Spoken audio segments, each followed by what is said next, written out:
Hello mga Kumaritich! Another day, another blessing. For today's video, merong trick or treat dito sa aming lugar. At kasali rito ang aking pamangkin at inaanak mga kumare. Kapag ganitong nalalapit na nga ang Halloween, itong mga bata ay excited sa trick or treat. Bukod nga sa pinaghahandaan nila yung mga costumes na susuotin nila, marami pa sila makikitang iba't ibang kasuotan at mga candies. Yes! At yun nga mga Kumaritich, tumatakbo na yung dalawa na iiwan na sila sa parada.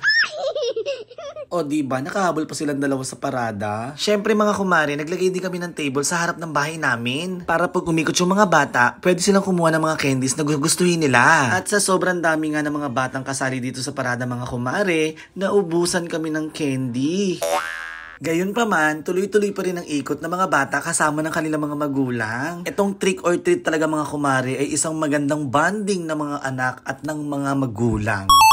At ayun na nga, bumalik na sila at dahil napagod na daw ang dalawang bata. Pero sulit naman ang kanilang pagod. Dahil ang kanilang dalang pumpkin ay meron ng mga lamang candies. Woo! Kaya naman hanggang dito na lang mga Kumaritich. Maraming salamat sa inyong panonood. Enjoy at mag-ingat tayong lahat. Paalam!